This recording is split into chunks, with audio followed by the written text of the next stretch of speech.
कभी वो पल याद है जब अपनी पसंदीदा सुपर हीरो या मान लीजिए क्रिकेट टीम की जर्सी पहनने का बहुत मन किया हो, लेकिन एकदम असली वाली, वो डिजाइन जो आपको पसंद हो और वो मिले ही ना। हम्म। जरा सोचिए, आज मार्वल डीसी कॉमिक्स के किरदारों की टी शर्ट्स या फिर आईपीएल टीमों के लोगो वाले हुडीज, ये सब भारत में लाखों युवाओं की अलमारी तक पहुंचे कैसे? ये आज बहुत आम लगता है ना, लेकिन अगर हम थोड़ा पीछे जाएं, करीब एक दशक शायद 2012-13 में, तो तस्वीर बिल्कुल अलग थी। हाँ बिल्कुल। मतलब आधिकारिक तौर पर लाइसेंस्ड वाली और अच्छी क्वालिटी की चीजें ढूंढना वो एक बड़ा चैलेंज था। सच में बाजार में एक खालीपन सा था, सही कहा। जिससे महसूस तो कई लोग कर रहे थे, पर उसे भर कोई नहीं रहा था। बिल्कुल।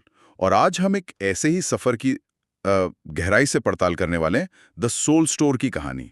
हाँ। हमारे पास जो जानकारी है वो दिखाती है कि कैसे तीन दोस्तों ने पॉप कल्चर के प्रति अपने जुनून को ना सिर्फ एक शौक बनाए रखा, बल्कि उसे एक बहुत ही सफल फैशन बिजनेस में बदल दिया। ये सिर्फ टी शर्ट बेचने की कहानी नहीं है। नहीं, बिल्कुल नहीं, सही कहा आपने। ये कहानी है बाजार की एक नब्ज को पकड़ने की, एक जरूरत को पहचानने की, और फिर उसे मतलब एक जुनून के साथ पूरा करने की। ये दिखाती है कि कैसे पैशन और सही बिजनेस स्ट्रैटेजी का मेल वो कमाल कर सकता है। सही।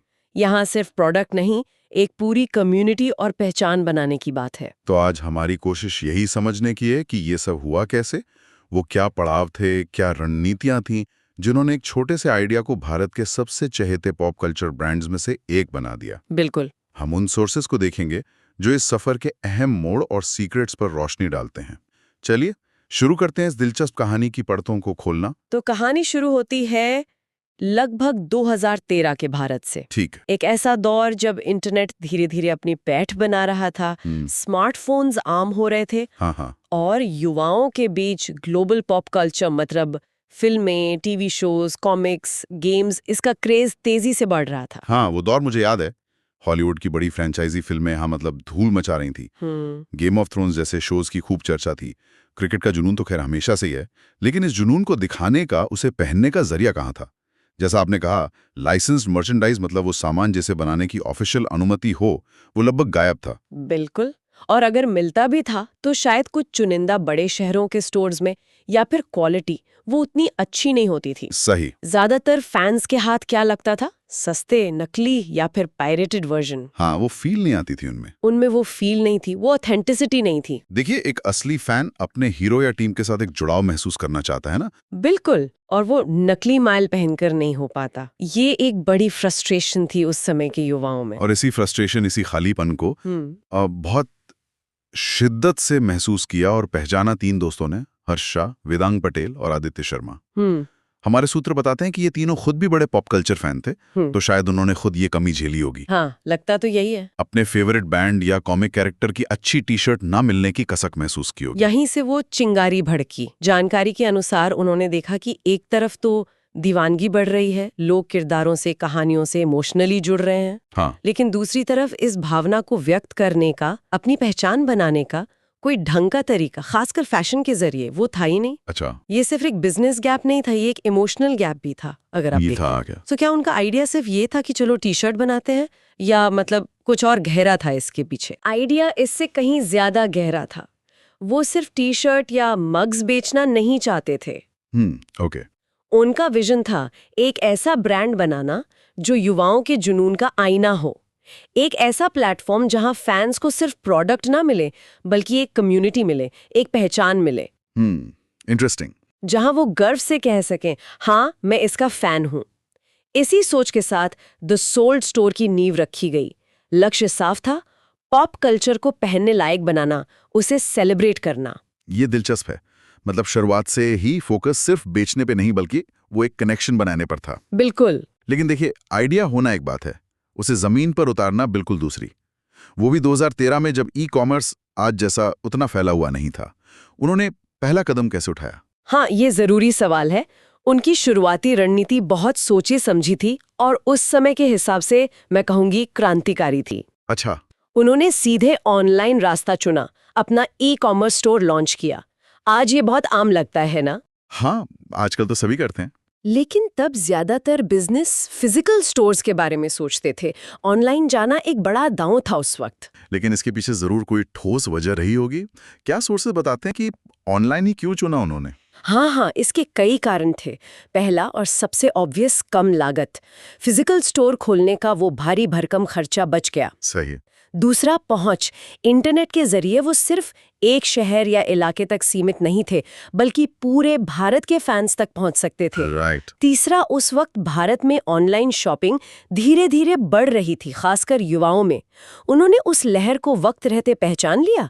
शायद उन्हें अंदाजा था कि यही भविष्य है। ये तो हुआ प्लेटफॉर्म का चुनाव, लेकिन ऑनलाइन तो बहुत कुछ बिकता है। उन्होंने अपने ग्राहक कैसे ढूंढे? ये सही ग्राहक वर्ग, या जिसे हम नीश सिलेक्शन कहते हैं, इस पर उनका फोकस कैसे बना? ये मेरे ख्याल से उनकी शुरुआती सफलता का एक बहुत बड़ा कारण था।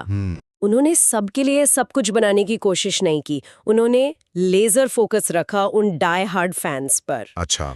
जो किसी किरदार, किसी टीम, किसी शो के लिए सच में जुनूनी थे। वो जानते थे कि ये फैंस सिर्फ ग्राहक नहीं है, ये उनके ब्रांड के सबसे बड़े पैरोकार बनेंगे। मतलब वो लोग जो घंटों ऑनलाइन फोरम्स पर बहस करते हैं, है ना? जो रिलीज के पहले दिन पहला शो देखते हैं। बिल्कुल। जो अपनी टीम की हार पर सच में दुखी होते हैं। बिल्कुल भाई। और जब आप ऐसे पैशनेट ग्रुप को टारगेट करते हैं और उन्हें वो चीज देते हैं जो उन्हें कहीं और नहीं मिल रही, यानी high quality officially licensed merchandise, तो वो खुद ब खुद आपके एम्बेसडर बन जाते हैं। हाँ, ये बात तो है। सोचिए ना, किसी फैन को सालों बाद अपने फेवरेट, शायद थोड़े कम पॉपुलर सुपर हीरो की बढ़िया टी शर्ट मिलती है, तो वो क्या करेगा? वो उसे पहनेगा, इतराएगा, सोशल मीडिया पर डालेगा, दोस्तों को बताएगा। एग्जैक्टली। द सोल्ड स्टोर के साथ यही हुआ। वर्ड ऑफ माउथ मार्केटिंग ने जबरदस्त काम किया उनके लिए शुरू में। तो ये ट्राइब या अपना खास प्रशंसक समूह ढूंढना और उन्हें खुश करना, ये उनकी शुरुआती रणनीति का अहम हिस्सा था। बहुत अहम। लेकिन सिर्फ अपने डिजाइन या आम पॉप कल्चर रेफरेंस से तो एक सीमा तक ही बढ़ा जा सकता है। असली गेम चेंजर तो शायद तब आया होगा जब उन्होंने बड़े नामों के साथ हाथ मिलाया। मतलब ये कोलैबोरेशन वाला फेज कैसे शुरू हुआ? हाँ, ये उनकी ग्रोथ का दूसरा बड़ा इंजन था। बिल्कुल सही पकड़ा आपने। सिर्फ जेनेरिक डिजाइन बेचने के बजाय उन्होंने आधिकारिक लाइसेंस हासिल करने पर जोर दिया। और ये आसान नहीं था। हमारे सूत्रों से पता चलता है कि शुरुआती दिनों में मार्वल, डीसी, डिज्नी जैसी बड़ी ग्लोबल कंपनियों को हाँ, ये तो बड़ी मछलियां हैं सब। बिल्कुल। तो इन बड़ी कंपनियों को भारत के एक नए ऑनलाइन स्टार्टअप को लाइसेंस देने के लिए मनाना वो एक बड़ी चुनौती थी। मैं कल्पना कर सकता हूँ, ये बड़ी कंपनियां अपनी इंटेलेक्चुअल प्रॉपर्टी को लेकर बहुत सख्त होती हैं। उन्हें कैसे भरोसा दिलाया होगा द सोल्ड स्टोर ने? यहीं पर उनकी तैयारी और उनका विजन काम आया। उन्होंने शायद इन कंपनियों को दिखाया कि देखिए, भारत में आपके किरदारों के कितने बड़े फैन मौजूद हैं। लेकिन उन्हें क्वालिटी मर्चेंडाइज नहीं मिल पा रही। उन्होंने अपनी प्रोडक्ट क्वालिटी, अपनी डिजाइन सेंसिबिलिटी और सबसे बढ़कर भारतीय फैंस की नब्ज की अपनी समझ का सबूत दिया होगा। अच्छा। उन्होंने ये भरोसा दिलाया होगा कि वो सिर्फ टी शर्ट नहीं बेचेंगे, बल्कि उनके ब्रांड की इज्जत रखेंगे और उसे सही ऑडियंस तक पहुंचाएंगे। और जब ये डील्स होने लगी, जैसे मार्वल, डीसी, फिर आईपीएल टीम में भी आ गई, बॉलीवुड फिल्में, यहां तक कि हैरी पॉटर और स्टार वॉर्स जैसे बड़े नाम जुड़े, तब क्या असर हुआ? असर जबरदस्त था। पहला, विश्वसनीयता, क्रेडिबिलिटी। हाँ, वो तो है। अब वो आधिकारिक तौर पर iron man, Batman, Mumbai Indians या किसी सुपर हिट फिल्म के लोगो और किरदारों वाली चीजें बेच सकते थे।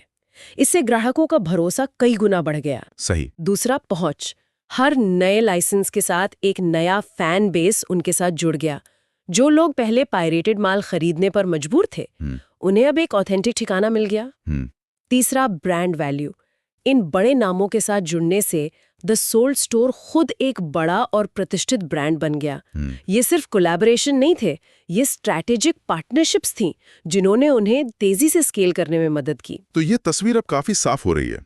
ऑनलाइन शुरुआत, एक समर्पित नीश पर फोकस, और फिर आधिकारिक लाइसेंसिंग के जरिए कंटेंट और क्रेडिबिलिटी हासिल करना। लेकिन कई ब्रांड्स ये सब करते हैं। द सोल्ड स्टोर में ऐसा क्या खास था? वो सीक्रेट सॉस क्या था जिसने उन्हें इतना सफल बनाया? क्या ये सिर्फ सही समय पर सही जगह होना था या कुछ और? देखिए, सही समय पर होना जरूर एक फैक्टर था, लेकिन सिर्फ उतना ही नहीं।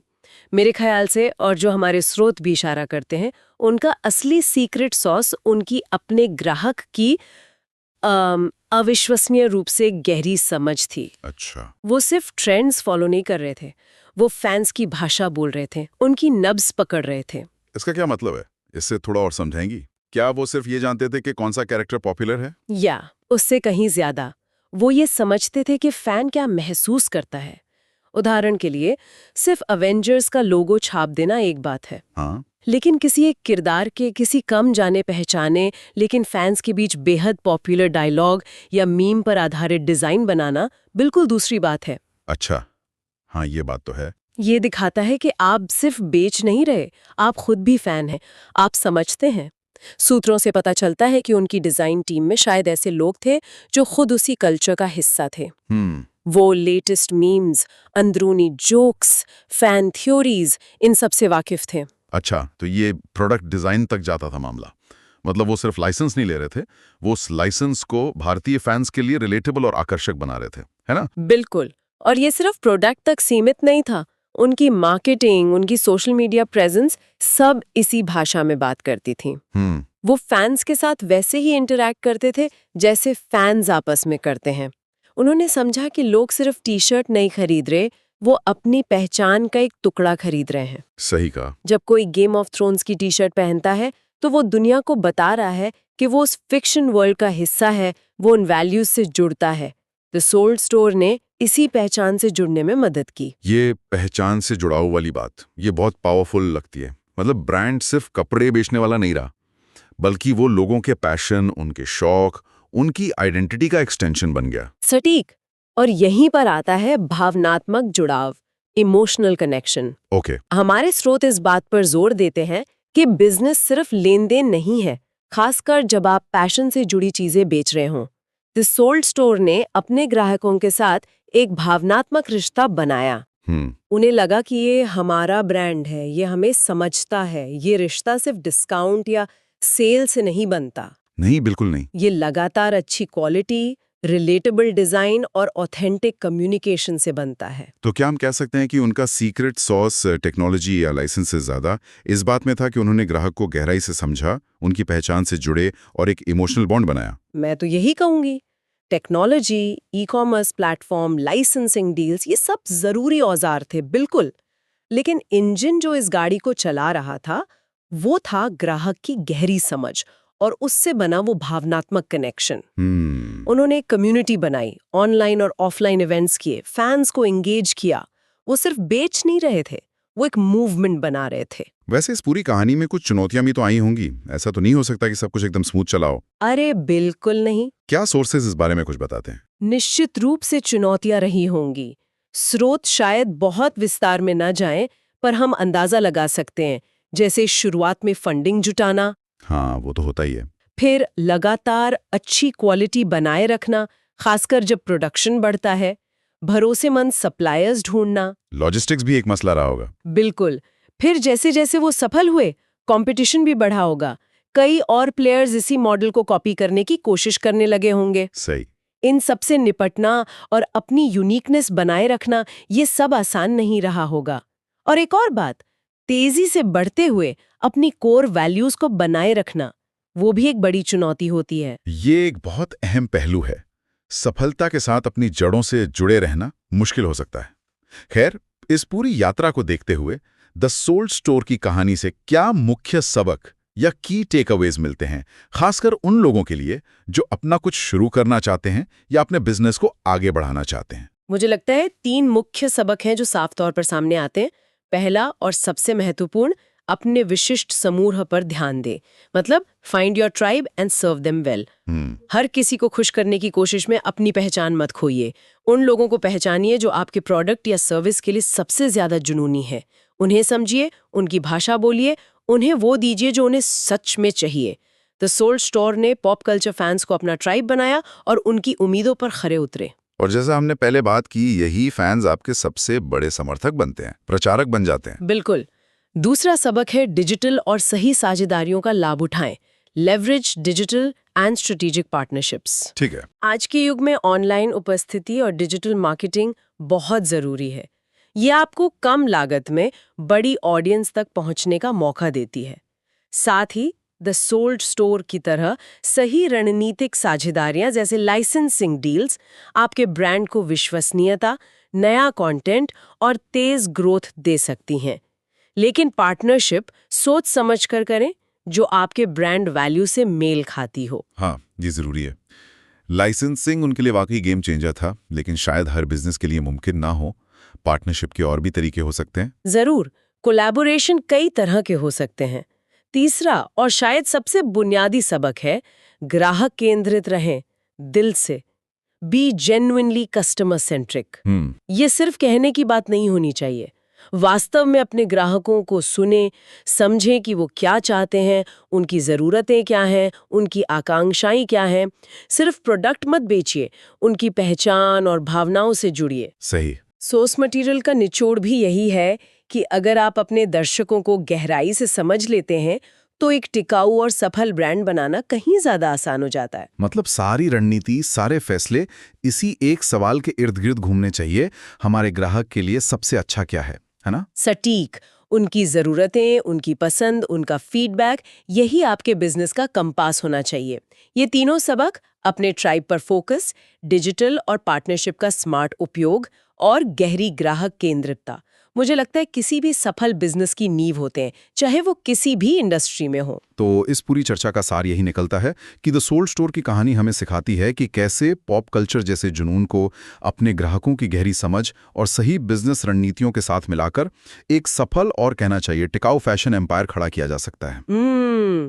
उनकी सफलता का राज सिर्फ अच्छे प्रोडक्ट में नहीं, बल्कि अपने दर्शकों के साथ बनाए गए उस गहरे कनेक्शन में है। ये एक बेहतरीन केस स्टडी है कि कैसे पैशन को प्रॉफिटेबल बनाया जा सकता है, बशर्ते आप अपने लक्षित दर्शकों के साथ ईमानदारी से और गहराई से जुड़ें। ये दिखाता है कि ऑथेंसिटी यानी प्रामाणिकता वो बिकती है। और जैसा आपने कहा, ये सिद्धांत सिर्फ फैशन या ई कॉमर्स तक ही सीमित नहीं है। आप कोई टेक ऐप बना रहे हों, कोई कंसल्टिंग सर्विस दे रहे हों या कोई कैफे चला रहे हों, अपने यूजर या ग्राहक की जरूरतों, इच्छाओं और पहचान पर वो लेजर फोकस रखना ही सफलता की कुंजी है। हाँ, आज के दौर में जहां हर तरफ इतना शोर है, वही आवाज सुनी जाती है जो अपने सुनने वाले को सबसे अच्छे से समझती है। बिल्कुल। जहां ग्राहकों के पास अनगिनत विकल्प हैं, वहां लॉयल्टी सिर्फ अच्छे प्रोडक्ट से नहीं, बल्कि उस अनुभव और कनेक्शन से बनती है जो आप उन्हें देते हैं। द सोल्ड स्टोर ने लाइसेंस्ड पॉप कल्चर का इस्तेमाल करके ये सफलता पाई, जो उस समय भारत में तेजी से उभर रहा था। इस पर सोचते हुए मेरे मन में एक सवाल आ रहा है। पूछिए। आज के भारत को देखते हुए, जहां इतने सारे नए ट्रेंड, सब कल्चर्स और जुनून उभर रहे हैं, जैसे गेमिंग का विस्फोट हो रहा है, रीजनल कंटेंट का दबदबा बढ़ रहा है, स्टैंड अप कॉमेडी है, फिटनेस कल्चर है, सस्टेनेबिलिटी की बढ़ती चेतना, बहुत कुछ है। आपको क्या लगता है भारत में अगली ऐसी कौन सी बड़ी सांस्कृतिक लहर या जुनून हो सकता है जिस पर आधारित कोई नया द सोल्ड स्टोर जैसा सफल व्यवसाय खड़ा हो सके? अगला बड़ा ट्राइब कौन सा हो सकता है जिसे कोई समझदार उद्यमी टैप कर पाए? ये वाकई एक $1 मिलियन सवाल है। संभावनाएं तो बहुत है। हाँ। आपने गेमिंग और रीजनल कंटेंट का जिक्र किया, वो निश्चित रूप से बड़े क्षेत्र हैं, इसमें कोई शक नहीं। हाँ। इसके अलावा वेलनेस और मेंटल हेल्थ को लेकर बढ़ती जागरूकता, डीआईवाई और क्रिएटर इकोनॉमी का उभार, या फिर शायद हाइपर लोकल कम्युनिटीज पर आधारित कुछ, कौन जानता है। सोचने वाली बात है। ये भविष्य के फाउंडर्स के लिए खोजने और बनाने का एक रोमांचक अवसर है।